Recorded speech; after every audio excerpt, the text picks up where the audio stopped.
और यह केमिस्ट्री का हमारा पहला क्वेश्चन आपका आर्मी नर्सिंग असिस्टेंट के एग्जाम में एआरओ बनारस के 2016 में पूछा गया था। इसमें पूछ क्या रहा है कि निम्नलिखित में से कौन सी गैस न्यूनतम तापमान पर द्रव में बदल जाती है, और जिसके चार ऑप्शन क्या दिए गए हैं। पहला हाइड्रोजन, दूसरा ऑक्सीजन, तीसरा हीलियम, चौथा क्या नाइट्रोजन। तो इसका सही आंसर क्या होगा? इसका सही आंसर हमारा ऑप्शन नंबर ए हमारा बिल्कुल सही हो जाएगा। यानी निम्नलिखित में से कौन सी गैस न्यूनतम तापमान पर द्रव में बदल जाती है, कौन सी गैस होती है, वह हाइड्रोजन गैस होती है। ऑप्शन नंबर ए हमारा बिल्कुल सही हो जाएगा। और इसके बाद हमारा अगला क्वेश्चन आता है, क्वेश्चन नंबर 2 आता है, और यह क्वेश्चन हमारा आर्मी नर्सिंग असिस्टेंट के एग्जाम में एआरओ अमेठी के 2017 में पूछा गया था। इसमें पूछ रहा है कि निम्न में से कौन सी धातु इटाई इटाई रोग पैदा करती है। और यह क्वेश्चन आपका मोस्ट इंपॉर्टेंट क्वेश्चन, यह कई बार आपके आर्मी नर्सिंग असिस्टेंट के एग्जाम में आ चुका है। और जिसके चार ऑप्शन क्या दिए गए हैं। पहला है कैडमियम, दूसरा है क्रोमियम, तीसरा है कोबाल्ट, और चौथा क्या है कॉपर। तो इसका सही आंसर क्या होगा? इसका सही आंसर हमारा ऑप्शन नंबर ए हमारा बिल्कुल सही हो जाएगा। यानी निम्न में से कौन सी धातु इटाई इटाई रोग पैदा करती है, कौन सी इटाई इटाई रोग पैदा करती है, वो जो हमारा कैडमियम होता है, या हमारा इटाई इटाई रोग पैदा करता है। ऑप्शन नंबर ए हमारा बिल्कुल सही हो जाएगा। और अगला क्वेश्चन हमारा क्वेश्चन नंबर 3 आता है। इसमें हमसे पूछा जा रहा है कि विकिरण चिकित्सा में प्रयुक्त नोबल गैस कौन सी है। और यह क्वेश्चन हमारा यारो दानापुर के 2015 में पूछा गया था। और जिसके चार ऑप्शन क्या है। पहला हमारा नियोन, दूसरा है आर्गन, तीसरा है रेडॉन, और चौथा क्या है जिनोन। तो इसका सही आंसर क्या होगा? इसका सही आंसर हमारा ऑप्शन नंबर सी हमारा बिल्कुल सही हो जाएगा। यानी विकिरण चिकित्सा में प्रयुक्त नोबल गैस कौन सी है, नोबल गैस कौन सी हो जाएगी? जो हमारा रेडॉन होती है, नोबल गैस होती है। ऑप्शन नंबर सी हमारा बिल्कुल सही हो जाएगा। दोस्तों अभी आपको जो मैंने नोट्स प्रोवाइड कराया था, वो नोट्स आप तैयार करते रहना, क्योंकि अभी जो 26 फरवरी को आपका आर्मी नर्सिंग असिस्टेंट एग्जाम लगा था, उसमें यही नोट तैयार करके 78 लड़कों का सिलेक्शन हुआ। तो आप ये नोट्स तैयार करते रहना। आप वहाँ भी जब भी आपका एग्जाम लगेगा, वहाँ भी 100% आपको वहाँ पे क्वेश्चन देखने को मिलेंगे। ये मान चलिएगा कि आपके यहाँ से 38 से 42 क्वेश्चन आपको वहाँ पे देखने को मिल जाएंगे। बस आप ये नोट मैं आपको प्रोवाइड करा रहा हूँ, वो तैयार कर लीजिएगा। और इसके बाद जो हमारा अगला क्वेश्चन आता है, क्वेश्चन नंबर 4 आता है। इसमें हमसे पूछा गया था कि आजकल सड़कों पर रोशनी के लिए प्रायः पीले लैंपों का प्रयोग किया जाता है। उन लैंपों में निम्न में से किस गैस का प्रयोग किया जाता है? और यह क्वेश्चन हमारा यारो लखनऊ के 2014 में पूछा गया था। और जिसके चार ऑप्शन क्या दिए गए हैं। पहला है सोडियम, दूसरा नियोन, तीसरा हाइड्रोजन, और चौथा क्या है नाइट्रोजन। तो इसका सही आंसर क्या होगा? इसका सही आंसर हमारा ऑप्शन नंबर ए हमारा बिल्कुल सही हो जाएगा। यानी आजकल सड़कों पर रोशनी के लिए प्राय पीले लैंपों का प्रयोग किया जाता है। उन लैंपों में निम्न से कौन सी गैस का प्रयोग होता है, कौन सी गैस प्रयोग होती है? वो सोडियम गैस का प्रयोग किया जाता है। ऑप्शन नंबर ए हमारा बिल्कुल सही हो जाएगा। और अगला क्वेश्चन हमारा आता है, क्वेश्चन नंबर 5 आता है। इसमें हमसे पूछा जा रहा है कि मोनोजाइट बालू में निम्न में से कौन सा खनिज पाया जाता है। और यह क्वेश्चन हमारा यारो सिल्चर के 2013 में पूछा गया था। और इसके चार ऑप्शन क्या दिए गए थे। पहला है पोटेशियम, दूसरा है यूरेनियम, तीसरा है थोरियम, और चौथा क्या सोडियम। इसका सही आंसर क्या होगा आपका? इसका सही आंसर हमारा ऑप्शन नंबर सी हमारा बिल्कुल सही हो जाएगा। यानी मोनाजाइट बालू में निम्न में से कौन सा खनिज पाया जाता है, कौन सा खनिज पाया जाता है? वो जो थोरियम खनिज पाया जाता है। ऑप्शन नंबर सी हमारा बिल्कुल सही हो जाएगा। दोस्तों ये सारे क्वेश्चन आपके मोस्ट इंपॉर्टेंट क्वेश्चन, आप ये सारे क्वेश्चन नोट करते चलिएगा। और अगला क्वेश्चन हमारा क्वेश्चन नंबर 6 आता है। इसमें हमसे पूछा जा रहा है कि सागरीय खरपतवार किसका महत्वपूर्ण स्रोत होता है। और यह क्वेश्चन हमारा यारो आगरा के 2015 में पूछा गया था। और जिसके चार ऑप्शन क्या दिए गए हैं। पहला हमारा लोहा, दूसरा है क्लोरीन, तीसरा है ब्रोमीन, और चौथा है आयोडीन। तो इसका सही आंसर क्या हो जाएगा? इसका सही आंसर हमारा ऑप्शन नंबर डी हमारा बिल्कुल सही हो जाएगा। यानी सागरीय खरपतवार में किसका महत्वपूर्ण स्रोत होता है, किसका स्रोत होता है? यह जो आयोडीन होता है उसका महत्वपूर्ण स्रोत होता है। ऑप्शन नंबर डी हमारा बिल्कुल सही हो जाएगा। और जो भाई आर्मी एनए के नोट्स लेना चाहते हैं और उनका एग्जाम बहुत पास आ गया और इतना टाइम बिल्कुल नहीं बचा है कि वो नोट्स बना सके, तो दोस्तों यह नोट्स उनके लिए बहुत ही जरूरी है। हम आपको इस नोट्स में बायोलॉजी के, केमिस्ट्री के, फिजिक्स के और जीके जीएस के इन सभी के एनए के एग्जाम में आए हुए सभी के 1,000 क्वेश्चन से ज्यादा आपको प्रोवाइड कराएंगे। और सभी सब्जेक्ट के नोट्स यानी जैसे बायोलॉजी हो गया, हमारा केमिस्ट्री हो गया, मैथ हो गया, इन सभी के नोट्स आपको हैंड राइटिंग में प्रोवाइड करा दूंगा। वहीं दोस्तों अगर आप ये नोट्स तैयार कर लेते हैं तो आप 40 से ज्यादा क्वेश्चन बहुत ही आसानी से कर सकते हैं। तो देर किस बात की, दिए गए व्हाट्सएप नंबर पर अभी संपर्क करें। और इसके बाद हमारा अगला क्वेश्चन आता है, क्वेश्चन नंबर 7 आता है। इसमें पूछा जा रहा है कि इनमें से कौन सा एक परमाणु वाली गैस है। और यह क्वेश्चन हमारा यारो भोपाल के 2015 में पूछा गया था। इसके चार ऑप्शन क्या है। पहला है ऑक्सीजन, दूसरा है नियोन, तीसरा है नाइट्रोजन, और चौथा क्या है फ्लोरीन। इसका सही आंसर क्या हो जाएगा? इसका सही आंसर हमारा ऑप्शन नंबर बी हमारा बिल्कुल सही हो जाएगा। यानी इनमें से कौन सी एक परमाणु वाली गैस और एक परमाणु वाली गैस कौन सी हो जाएगी। जो नियोन होती है वो एक परमाणु वाली गैस होती है, इसलिए ऑप्शन नंबर बी हमारा बिल्कुल सही हो जाएगा। और अगला क्वेश्चन हमारा आता है, क्वेश्चन नंबर 8 आता है। इसमें हमसे पूछा जा रहा है कि निम्नलिखित में से किस प्रक्रिया द्वारा नाइट्रोजन वायुमंडल में छोड़ी जाती है। और यह क्वेश्चन यारो नागपुर के 2015 में पूछा गया था। जिसके चार ऑप्शन क्या दिए गए हैं। पहला हमारा ओमनीकरण, दूसरा हमारा विनाइट्रीकरण, तीसरा हमारा जैव नाइट्रोजन यौगिकरण, और चौथा क्या हमारा नाइट्रिक रक्त। इसका सही आंसर क्या हो जाएगा? इसका सही आंसर हमारा ऑप्शन नंबर सी हमारा बिल्कुल सही हो जाएगा। यानी निम्नलिखित में से किस प्रक्रिया द्वारा नाइट्रोजन वायुमंडल में छोड़ी जाती है? किस प्रक्रिया द्वारा छोड़ी जाती है? यह जैव नाइट्रोजन यौगिकीकरण द्वारा छोड़ी जाती है। ऑप्शन नंबर सी हमारा बिल्कुल सही हो जाएगा। इसके बाद हमारा अगला क्वेश्चन आता है, क्वेश्चन नंबर 9 आता है। इसमें हमसे पूछा जा रहा है कि निम्नलिखित में से वह धातु कौन से जिसकी की ऑक्साइड परत बनने के कारण संक्षारण नहीं होता है? और यह क्वेश्चन हमारा यारो दानापुर के 2015 में पूछा गया था। और जिसके 4 ऑप्शन क्या दिए गए हैं? पहला है तांबा, दूसरा लोहा, तीसरा एल्यूमिनियम और चौथा क्या है? जस्ता या जिंक। इसका सही आंसर कितना हो जाएगा? इसका सही आंसर हमारा ऑप्शन नंबर सी हमारा बिल्कुल सही हो जाएगा। यानी निम्नलिखित में से वह धातु कौन सी है जिसकी ऑक्साइड परत बनने के कारण संक्षारण नहीं होता? वह कौन सा हो जाएगा? वह हो जाएगा एल्यूमिनियम हो जाएगा। ऑप्शन नंबर सी हमारा बिल्कुल सही हो जाएगा। यह भी क्वेश्चन आपका मोस्ट इंपॉर्टेंट क्वेश्चन है, काफी बार आपके आर्मी एनएस एग्जाम में पूछा जा चुका है। और इसके बाद जो हमारा अगला क्वेश्चन आता है, क्वेश्चन नंबर 10 आता है। और इसमें हमसे पूछा जा रहा है कि निम्नलिखित में सर्वाधिक कठोर धातु कौन सी होती है? और यह क्वेश्चन हमारा यारो जबलपुर के 2015 में पूछा गया था। और इसके 4 ऑप्शन क्या दिए गए हैं? पहला है सोना, दूसरा लोहा, तीसरा प्लेटिनम और चौथा क्या है? टंगस्टन। तो इसका सही आंसर क्या हो जाएगा? इसका सही आंसर हमारा ऑप्शन नंबर डी हमारा बिल्कुल सही हो जाएगा। यानी निम्नलिखित में से सर्वाधिक कठोर धातु कौन सी हो जाएगी? वह हो जाएगी जो टंगस्टन होती है, सर्वाधिक कठोर धातु होती है। ऑप्शन नंबर डी हमारा बिल्कुल सही हो जाएगा। और अगला क्वेश्चन हमारा क्वेश्चन नंबर 11 आता है। इसमें हमसे पूछा जा रहा है निम्नलिखित में से वह एक तत्व कौन सा है?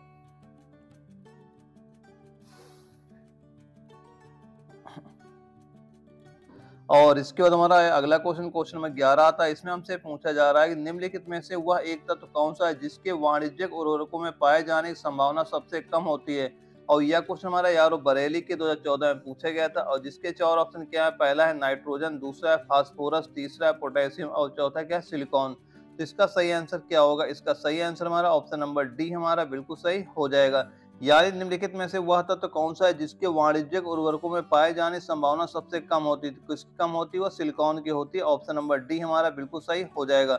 और इसके बाद हमारा अगला क्वेश्चन आता है, क्वेश्चन नंबर 12 आता है। इसमें हमसे पूछा जा रहा है कि फ्लैश बल्ब का तार निम्नलिखित में से किसका बना होता है? और यह क्वेश्चन यारो जालंधर के 2016 में पूछा गया था। और इसके 4 ऑप्शन क्या दिए गए हैं? पहला है तांबा, दूसरा बेरियम, तीसरा मैग्नीशियम और चौथा क्या है? सिल्वर। तो इसका सही आंसर क्या हो जाएगा? इसका सही आंसर हमारा ऑप्शन नंबर सी हमारा बिल्कुल सही हो जाएगा।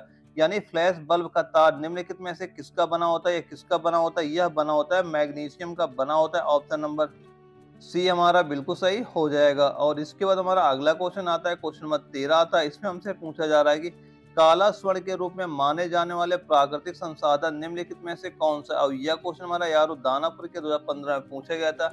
और जिसके 4 ऑप्शन क्या दिए गए हैं? पहला है कोयला, दूसरा है सीसा, तीसरा है टीन और चौथा क्या है? प्लेटिनम। तो इसका सही आंसर क्या हो जाएगा? इसका सही आंसर हमारा ऑप्शन नंबर ए हमारा बिल्कुल सही हो जाएगा। यानी काला स्वर्ण के रूप में जाने जाने वाले प्राकृतिक संसाधन निम्नलिखित में से कौन सा है? तो कौन सा हो जाएगा? वह हो जाएगा कोयला। हमारा बिल्कुल सही आंसर आपका हो जाएगा। और अगला क्वेश्चन हमारा आता है, क्वेश्चन नंबर 14 आता है। इसमें हमसे पूछा जा रहा है कि सेंधा नमक में निम्नलिखित में से कौन सा खनिज होता है? और यह क्वेश्चन हमारा यारो लखनऊ के 2015 में पूछा गया था। और जिसके 4 ऑप्शन क्या दिए गए हैं? पहला है पोटेशियम, दूसरा मैग्नीशियम, तीसरा है सोडियम और चौथा क्या? लोहा। तो इसका सही आंसर क्या होगा? इसका सही आंसर हमारा ऑप्शन नंबर सी हमारा बिल्कुल सही हो जाएगा। यानी सेंधा नमक में निम्नलिखित में से कौन सा खनिज होता है? कौन सा खनिज होता है? वह होता है सोडियम खनिज होता है। ऑप्शन नंबर सी हमारा बिल्कुल सही हो जाएगा। और अगला क्वेश्चन हमारा क्वेश्चन नंबर 15 आता है। इसमें पूछा जा रहा है कि कौन सी अक्रिय गैस यौगिक बना सकती है? और यह क्वेश्चन हमारा यारो ग्वालियर के 2015 में पूछा गया था। और जिसके 4 ऑप्शन क्या है? पहला हीलियम, दूसरा जिनॉन, तीसरा है क्रिप्टॉन और चौथा क्या? ऑर्गन। तो इसका सही आंसर क्या हो जाएगा? इसका सही आंसर हमारा ऑप्शन नंबर बी हमारा बिल्कुल सही हो जाएगा। यानी कौन सी अक्रिय गैस यौगिक बना सकती है? कौन सी यौगिक बना सकती है? वह जो हमारा जिनॉन होता है वह यौगिक बना सकती है। ऑप्शन नंबर बी हमारा बिल्कुल सही हो जाएगा। और दोस्तों इसके बाद क्या करेंगे, अगर बायोलॉजी के 15 क्वेश्चन नोट कराने वाले, ये भी सारे क्वेश्चन आपको आर्मी एनएस एग्जाम में पूछे गए थे। और ये सारे क्वेश्चन मोस्ट इंपॉर्टेंट क्वेश्चन, आप ये सारे क्वेश्चन नोट करते चलिएगा। और जिसमें हमारा पहला क्वेश्चन आता है, क्वेश्चन नंबर 16 आता है। इसमें पूछा जा रहा है मानव में वृक्क एक तंत्र का भाग है जो किससे संबंधित है? और यह क्वेश्चन हमारा यार दानापुर के 2015 में पूछा गया था। और जिसके 4 ऑप्शन क्या है? पहला है परिवहन, दूसरा है सांस, तीसरा उत्सर्जन और चौथा क्या? पोषण। तो इसका सही आंसर क्या हो जाएगा? इसका सही आंसर हमारा ऑप्शन नंबर सी हमारा बिल्कुल सही हो जाएगा। यानी मानव में वृक्क एक तंत्र का भाग है जिससे किससे संबंधित हो जाएगा? किससे संबंधित हो जाएगा? या एक उत्सर्जन अंग से संबंधित हो जाएगा। ऑप्शन नंबर सी हमारा बिल्कुल सही हो जाएगा।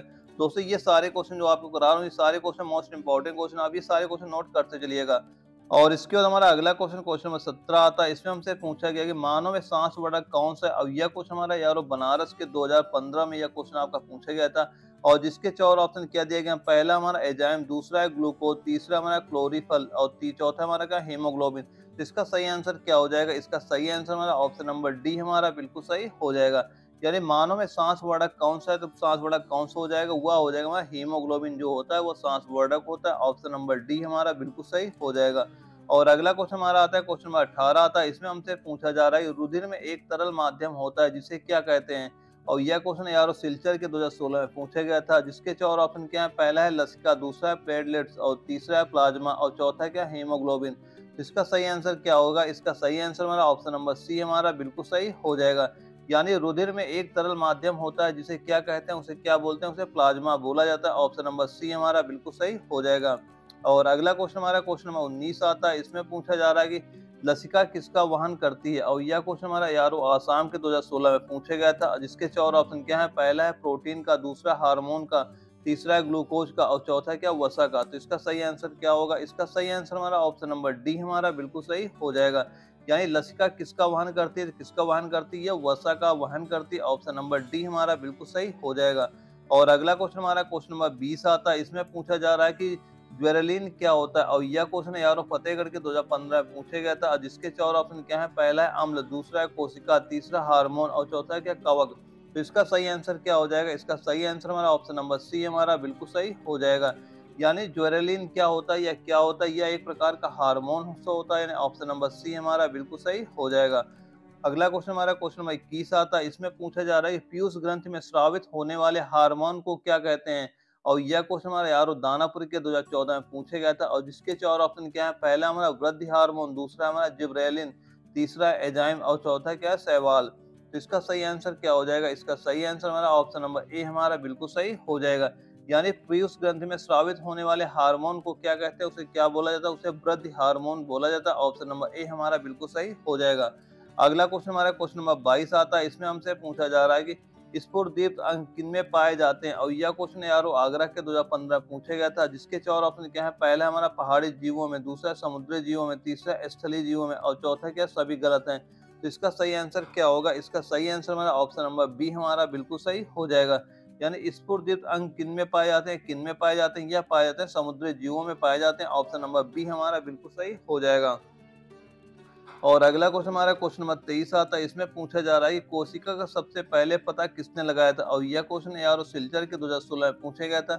और जिसके 4 ऑप्शन क्या है, पहला हमारा बोरेन, दूसरा हमारा मॉर्सल, तीसरा है रॉबर्ट हुक और चौथा क्या है, विर्चो। तो इसका सही आंसर क्या हो जाएगा? इसका सही आंसर हमारा ऑप्शन नंबर सी हमारा बिल्कुल सही हो जाएगा। यानी कोशिका का सबसे पहले पता किसने लगाया था, किसने लगाया था, यह लगाया था रॉबर्ट हुक ने लगाया था। ऑप्शन नंबर सी हमारा बिल्कुल सही हो जाएगा। अगला क्वेश्चन आता है क्वेश्चन नंबर 24 आता है। इसमें हमसे पूछा जा रहा है कि ऐसे जीव जिसकी कोशिकाओं में केंद्रक झिल्ली नहीं होती है क्या कहलाते हैं। और यह क्वेश्चन यारो दानापुर के 2015 में पूछा गया था। और जिसके 4 ऑप्शन क्या है, पहला हमारा लाइसोसोम, दूसरा हमारा राइबोसोम, तीसरा हमारा प्रोकैरियोटिक और चौथा क्या हमारा यूकैरियोटिक। तो इसका सही आंसर क्या होगा? इसका सही आंसर हमारा ऑप्शन नंबर सी हमारा बिल्कुल सही हो जाएगा। यानी ऐसे जीव जिसका कोशिकाओं में केंद्रक झिल्ली नहीं होती है वो क्या कहलाते हैं, वो क्या कहलाएंगे, वो प्रोकैरियोटिक कहलाते हैं। ऑप्शन नंबर सी हमारा बिल्कुल सही हो जाएगा। और अगला क्वेश्चन आता है हमारा क्वेश्चन नंबर 25 आता है। इसमें पूछा जा रहा है वायरस से होने वाले सामान्य रोग कौन से हैं। और यह क्वेश्चन यार बनारस के 2015 पूछा गया था। और जिसके 4 ऑप्शन क्या है, पहला हमारा एम्फ्लुएजा, दूसरा हमारा डेंगू बुखार था एड्स और तीसरा क्या था, खांसी जुकाम और चौथा क्या, उपरोक्त सभी। तो इसका सही आंसर क्या होगा? इसका सही आंसर हमारा ऑप्शन नंबर डी हमारा बिल्कुल सही हो जाएगा। यानी वायरस से होने वाले सामान्य रोग कौन से होते हैं, कौन सा रोग होता है, वह हमारा इन्फ्लुएंजा भी होता है, डेंगू बुखार एड्स भी होता है और खांसी जुकाम भी होता है। यानी उपरोक्त सभी वाला जो ऑप्शन है वो हमारा बिल्कुल सही आंसर आपका हो जाएगा। और अगला क्वेश्चन आता है हमारा क्वेश्चन नंबर 26 आता है। इसमें पूछा जा रहा है इनमें से संकटकालीन हार्मोन कौन सा है। और यह क्वेश्चन यार दानापुर के 2015 पूछा गया था। और जिसके 4 ऑप्शन क्या दिए गए हैं, पहला हमारा पिट्यूरी हार्मोन, दूसरा एड्रेनलिन हार्मोन और तीसरा क्या है, थायमिन हार्मोन और चौथा क्या, उपरोक्त सभी। तो इसका सही आंसर क्या हो जाएगा? इसका सही आंसर हमारा ऑप्शन नंबर बी हमारा बिल्कुल सही हो जाएगा। यानी इनमें से संकटकालीन हार्मोन कौन सा है, तो कौन सा हो जाएगा, वह हो जाएगा हमारा एड्रेनलिन हार्मोन हो जाएगा। ऑप्शन नंबर बी हमारा बिल्कुल सही हो जाएगा। और इसके बाद हमारा अगला क्वेश्चन आता है, क्वेश्चन नंबर 27 आता है। इसमें हमसे पूछा जा रहा है शारीरिक संतुलन बनाने में सहायक संवेदी अंग कौन सा होता है। और यह क्वेश्चन हमारे यार भोपाल के 2015 में पूछा गया था। और जिसके चार ऑप्शन क्या है, पहला है कड़, दूसरा नेत्र, तीसरा त्वचा और चौथा है क्या पैर। तो इसका सही आंसर क्या हो जाएगा, इसका सही आंसर हमारा ऑप्शन नंबर ए हमारा बिल्कुल सही हो जाएगा। यानी शारीरिक संतुलन बनाने में सहायक संवेदी अंग कौन सा है, वह कौन सा हो जाएगा, जो हमारा कण होता है वही हमारा बिल्कुल आंसर आपका हो जाएगा। और इसके बाद हमारा अगला क्वेश्चन आता है, क्वेश्चन नंबर 28 आता है। इसमें हमसे पूछा जा रहा है कि शरीर में लिम्फोसाइट कोशिकाओं के बनने से संबंधित ग्रंथि कौन सी है।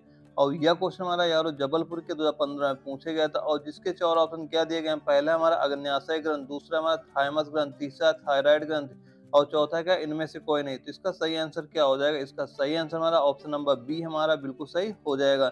यानी शरीर में लिम्फोसाइट कोशिकाओं के बनने से संबंधित ग्रंथि कौन सी होती है, वो कौन सी हो जाएगी, जो हमारा थाइमस ग्रंथि है वो बिल्कुल सही आंसर आपका हो जाएगा। यानी ऑप्शन नंबर बी हमारा बिल्कुल सही हो जाएगा। और अगला क्वेश्चन हमारा आता है, क्वेश्चन नंबर 29 आता है। इसमें पूछा जा रहा है मानव में लगभग कितने अवशेषी अंग होते हैं।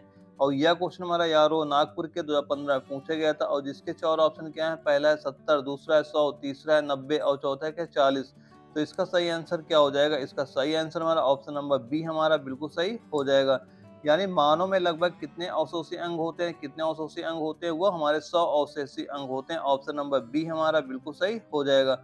और इसके बाद हमारा अगला क्वेश्चन आता है, क्वेश्चन नंबर 30 आता है। इसमें हमसे पूछा जा रहा है कि अस्थि, उपास्थि, टेंडन एवं रुधिर क्या होते हैं। और यह क्वेश्चन यारो दानापुर के 2015 में पूछा गया था।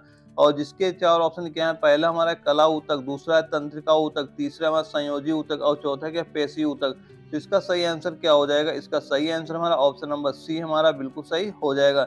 यानी अस्थि, उपास्थि, टेंडन एवं रुधिर क्या होते हैं, यह एक प्रकार के संयोजी ऊतक होते हैं। ऑप्शन नंबर सी हमारा बिल्कुल सही हो जाएगा। और इसके बाद हम क्या करेंगे, आपको फिजिक्स से 5 क्वेश्चन नोट कराने वाले हैं। ये भी सारे क्वेश्चन आपके आर्मी एनए के एग्जाम में पूछे गए थे। और जो हमारा फिजिक्स का पहला क्वेश्चन आता है, क्वेश्चन नंबर 31 आता है। इसमें हमसे पूछा जा रहा है कि 1 जूल में कितने कैलोरी होते हैं। और यह क्वेश्चन हमारा यारो आसाम के 2015 में पूछा गया था। और जिसके 4 ऑप्शन क्या है, पहला हमारा 0.25, दूसरा है 0.41, तीसरा है 0.24 और चौथा क्या है 0.76। इसका सही आंसर क्या हो जाएगा, इसका सही आंसर हमारा ऑप्शन नंबर सी हमारा बिल्कुल सही हो जाएगा। यानी 1 जूल में कितने कैलोरी होते हैं, कितने कैलोरी होते हैं, वह 0.24 कैलोरी होते हैं। ऑप्शन नंबर सी हमारा बिल्कुल सही हो जाएगा। और इसके बाद हमारा अगला क्वेश्चन आता है, क्वेश्चन नंबर 32 आता है। इसमें हमसे पूछा जा रहा है यदि हम भूमध्य रेखा से ध्रुवों की ओर जाते हैं तो जी का मान पर क्या प्रभाव पड़ता है। और यह क्वेश्चन यारो बनारस के 2016 में पूछा गया था। और जिसके 4 ऑप्शन क्या है, पहला है बढ़ता है, दूसरा वही बना रहता है और तीसरा क्या घटता है और चौथा क्या इनमें से कोई नहीं। तो इसका सही आंसर क्या होगा, इसका सही आंसर हमारा ऑप्शन नंबर ए हमारा बिल्कुल सही हो जाएगा।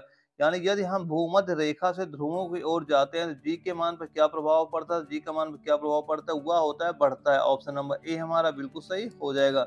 और अगला क्वेश्चन हमारा क्वेश्चन नंबर 33 आता है। इसमें पूछा जा रहा है कि निम्नलिखित में से सदिश राशि कौन सी है।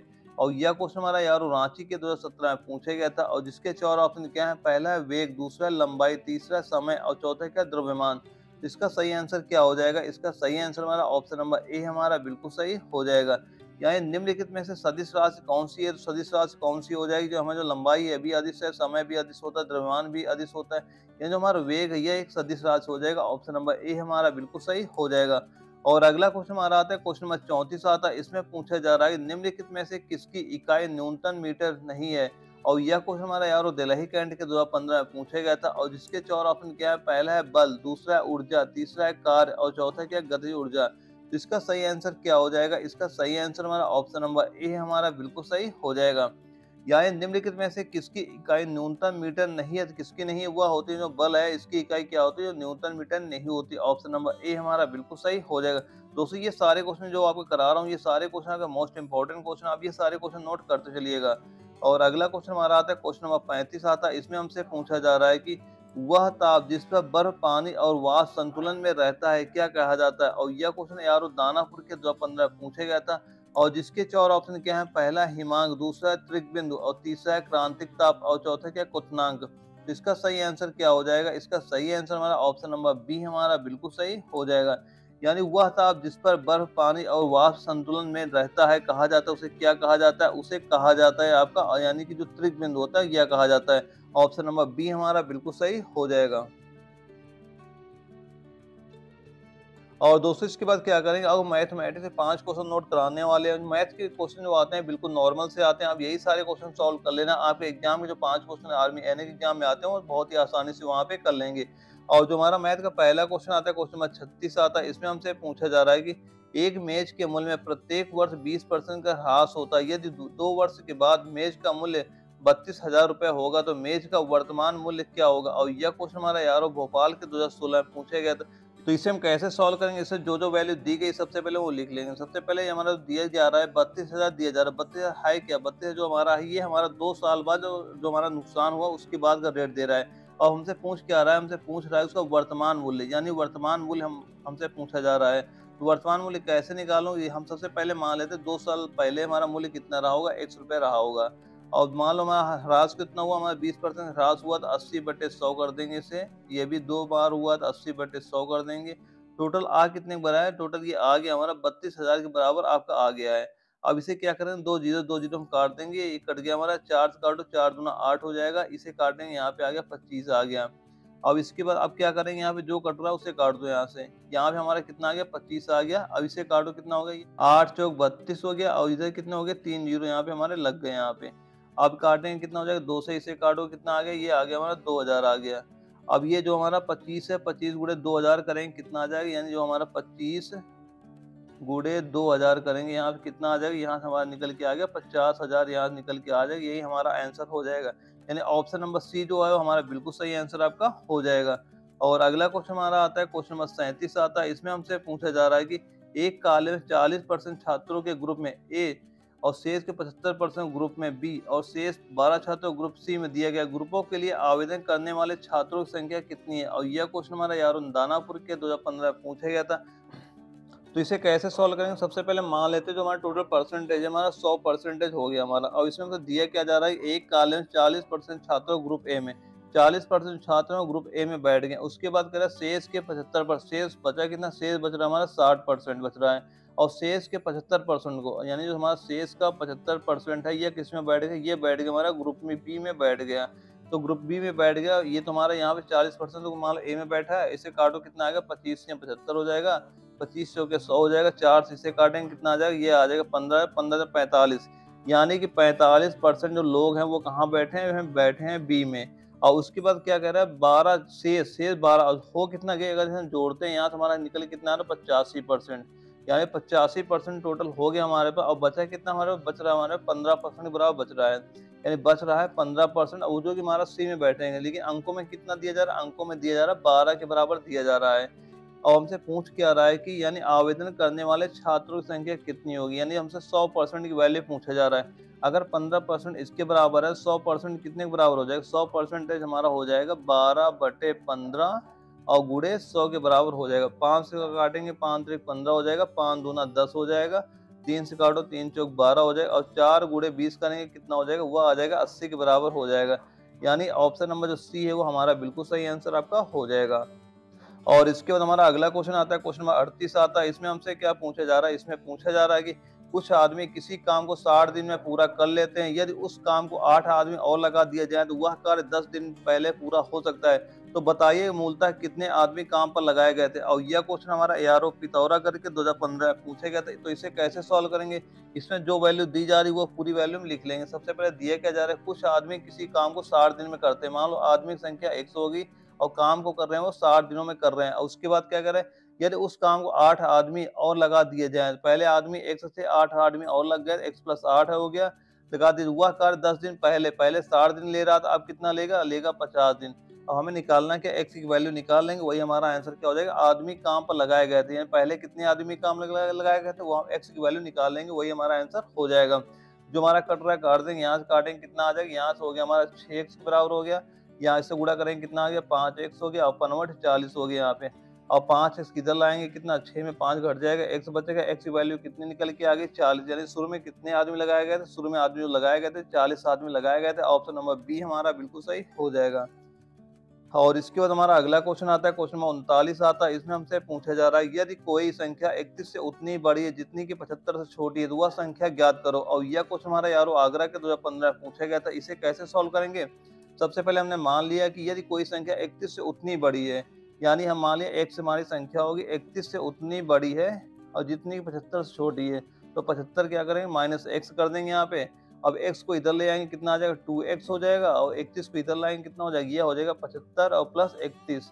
इसे जोड़ो, कितना हो जाएगा, ये हो जाएगा हमारा 5 1 6 7 3 10।